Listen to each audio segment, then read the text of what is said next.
구약성경 레위기 7장 28절에서 38절까지 우리 한 목소리로 함께 봉독하겠습니다. 여호와께서 모세에게 말씀하여 이르시되 이스라엘 자손에게 말하여 이르라. 화목제물을 여호와께 드리려는 자는 그 화목제물 중에서 그의 예물을 여호와께 가져오되 여호와의 화제물은 그 사람이 자기 손으로 가져올지니 곧 그 제물의 기름과 가슴을 가져올 것이요 제사장은 그 가슴을 여호와 앞에 흔들어 요제를 삼고 그 기름은 제단 위에서 불사를 것이며 가슴은 아론과 그의 자손에게 돌릴 것이며 또 너희는 그 화목제물의 오른쪽 뒷다리를 제사장에게 주어 거제를 삼을지니 아론의 자손 중에서 화목제물의 피와 기름을 드리는 자는 그 오른쪽 뒷다리를 자기의 소득으로 삼을 것이니라. 내가 이스라엘 자손의 화목제물 중에서 그 흔든 가슴과 든 뒷다리를 가져다가 제사장 아론과 그의 자손에게 주었나니 이는 이스라엘 자손에게서 받을 영원한 소득이니라. 이는 여호와의 화제물 중에서 아론에게 돌릴 것과 그의 아들들에게 돌릴 것이니 그들을 세워 여호와의 제사장의 직분을 행하게 한 날 곧 그들에게 기름 부은 날에 여호와께서 명령하사 이스라엘 자손 중에서 그들에게 돌리게 하신 것이라. 대대로 영원히 받을 소득이니라. 이는 번제와 소제와 속죄제와 속건제와 위임식과 화목제의 규례라. 여호와께서 시내 광야에서 이스라엘 자손에게 그 예물을 여호와께 드리라 명령하신 날에 시내산에서 이같이 모세에게 명령하셨더라. 아멘. 할렐루야. 하나님의 은혜가 오늘 새벽에 하루의 첫 시간을 주 앞에 드리는 우리 믿음의 가족들에게 함께 하시기를 예수님의 이름으로 축원합니다. 오늘은 이 화목제 그리고 제사 제도에 대한 이 마지막 말씀을 주시고 있습니다. 화목제는 막힌 담을 푸는 제사라고 말씀을 드렸습니다. 환경에서의 막힌 담, 또 사람과의 막힌 담, 또 하나님과의 막힌 담이 뚫렸을 때에 감사하며 드리기도 하고 또는 막힌 담이 뚫리기를 소원하여 드리는 그런 제사이기도 합니다. 또 많은 여러 목적을 가지고 드려진 것이 이 화목제라는 것이죠.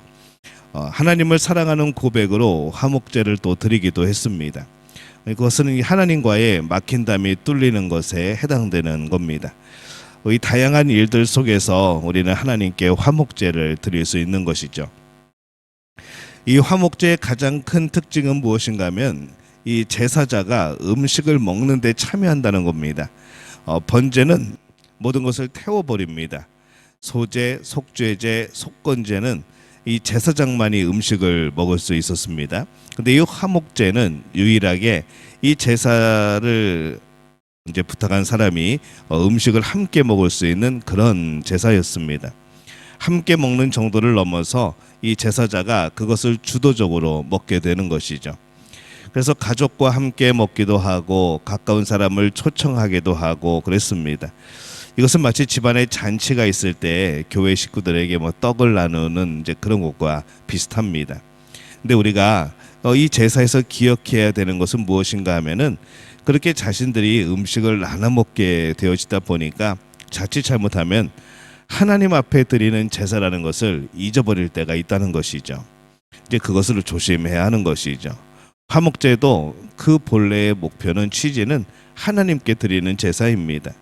비록 그 음식을 제사자가 주도적으로 먹게 되어지지만은 그것은 하나님께 드린 것을 다시 하나님께서 우리에게 주신 겁니다. 그렇기 때문에 이 화목제는 하나님 안에서의 화목제가 되어야 되는 것이죠. 하나님 안에서 모든 것들과 화목하고 있는가? 이 가장 중요한 것은 하나님과 화목해야 되는 것이죠. 하나님과 상관없는 그런 화목이 아니라 하나님 안에서의 화목이 되어지는 그런 우리 믿음의 가족들이 되어주시기를 축원합니다. 오늘 말씀의 37절, 38절은 모든 제사에 대한 마지막 정리 부분이 되어집니다.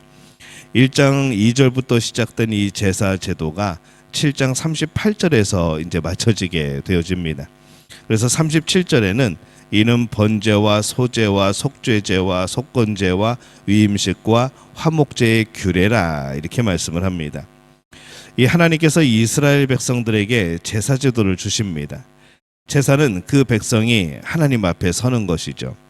그래서 이 제사를 드리기 전에는 하나님과 그 백성이 이 막힌 담으로 인하여 관계가 없는 이제 그런 상황이 되었지만은 이 하나님 앞에 제사를 드림으로 이제 하나님과 그 백성의 관계가 형성이 되어집니다.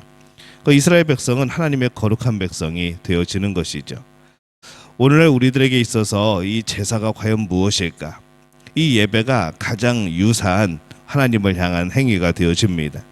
그래서 우리는 예배에서 하나님 앞에 서고 하나님의 백성으로서 하나님과 관계를 맺게 되어지는 것이죠. 이 제사에는 규례가 있었습니다. 그렇듯이 오늘 우리의 예배도 어떤 규칙과 규례가 있습니다. 그 규례는 무엇보다도 질서가 있는 것이죠. 규례라고 하는 것은 제사와 관련된 하나하나의 법이 있다는 겁니다. 또 그 의미가 있다는 것이죠. 그것처럼 오늘날에도 우리의 예배가 하나님을 온전히 예배하는 것으로서 또 합당한 그런 규칙이 있어야 됩니다. 이 규칙이 없는 자유로운 예배, 많은 사람들이 추구하고 자꾸 그 형식을 무너뜨리려고 하지만은 우리가 그렇게 하다 보면은 자유로운 예배라기보다는 오히려 방임에 가까운, 그냥 우리가 즐거운 것을 하려고 하는, 하나님이 받으시는 것을 하는 게 아니라 그냥 우리가 즐거운 것을 하려고 하는 그런 예배로 변질되기가 쉬운 것이죠. 제사는 이스라엘 백성이 하나님과 연결되는 끈이 되었습니다. 그들이 제사를 드릴 때에 창조주 하나님의 백성이 되는 것이고 하나님이 우리에게 주신 영원한 삶에 잇대어지는 그런 순간이 되어지는 것이죠. 이 제사의 시간은 영원에 들어가는 출입문이 되어지는 겁니다. 이 제사의 규례가 굉장히 복잡합니다. 또 많습니다. 그렇다고 또 불평하는 사람들이 있습니다. 그러나 사실 우리가 관심이 없어서 그렇지 이 제사는 사실은 5가지 종류밖에 되지 않습니다. 그리고 그렇게 어려운 것도 사실은 아니죠. 근데 사람들은 이 레위기를 읽으면서 굉장히 어렵다고 생각을 합니다. 헷갈린다는 것이죠. 그 5가지 종류의 제사 이름을 처음 들어보신 분들도 아마 꽤 될 겁니다. 오늘날에도 예배가 어렵다고 말을 합니다. 찬양이 어렵고 말씀이 어렵고 때로는 왜 찬송가 하지 모르는 복음성가 하냐고 그런 분들도 간혹 가다가 있습니다. 그러나 많은 경우에는 사실 관심 부족이죠. 요즘에 유튜브 찾아보면 얼마든지 찬양이 있고 내가 모르는 찬양은 하루 정도만 시간 내서 들어보면, 반복해서 들어보면 금방 또 배웁니다. 예배가 지루한 사람도 있습니다. 그것은 이 예배 중에 임하는 하나님에 대한 무지 때문일 겁니다. 예배는 하나님이 우리와 함께 하시는 겁니다.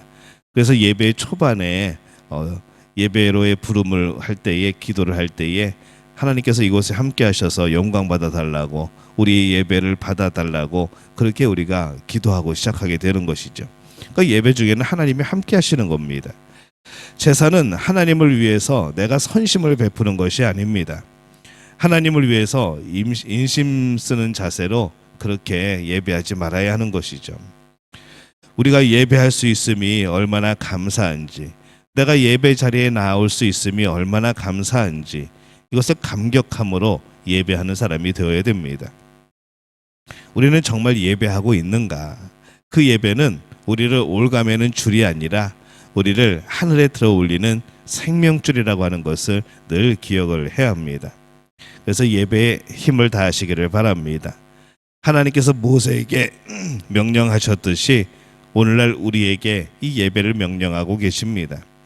예배할 수 있음을 감사히 여기며 살아가는 우리 믿음의 가족들이 되어지시기를 바랍니다. 이 번제로부터 시작된 모든 제사에 대해서 우리가 감사함으로 나가야 하는 것이죠. 우리의 존재를 하나님께 드리는 번제를 드릴 수 있어서 너무 감사한 것이고, 우리 일상을 하나님께 드림이 되는 소제가 얼마나 감사한 겁니까? 하나님 안에서 화목제를 통하여서 다시금 평화를 회복하고 화목하는 일이 얼마나 감사합니까? 우리의 죄를 용서받는 속죄제를 드릴 수 있다는 것이 얼마나 또 감사합니까? 또 다른 이에게 손해를 입힌 것에 대해서 보상하며 하나님 앞에 속건제를 드릴 수 있다는 것이 얼마나 감사합니까? 오늘날 우리의 예배 속에 이러한 5가지 종류의 제사의 성격이 모두 담겨져 있는 겁니다. 오늘 우리의 예배는 그런 예배라는 것이죠. 우리가 그렇게 예배할 수 있음을 감사하고 하나님께 예배하는 그런 사람들이 정말로 복된 사람들입니다. 우리가 다시 예배를 하게 될 때에 우리는 정말로 그 예배가 복이라는 것을 여러분 다시 한번 느끼시기를 바랍니다. 내가 이 자리에 있다는 것이, 내가 예배할 수 있다는 것이, 하나님께서 그 예배를 받아주신다는 것이, 그리고 예배하는 나에게 하나님이 복되게 하신다는 것이 얼마나 우리에게 큰 기쁨이고 즐거움인지, 예배를 통하여 하나님 앞에 온전히 서며 예배 외에 다른 것에 관심 두지 말고, 예배 외에 다른 것에 마음 두지 말고 오로지 하나님 앞에서 온전히 서서 모든 것을 하나님께 온전히 태워드리는 그런 복된 예배가 되어지시기를 예수님의 이름으로 축원합니다.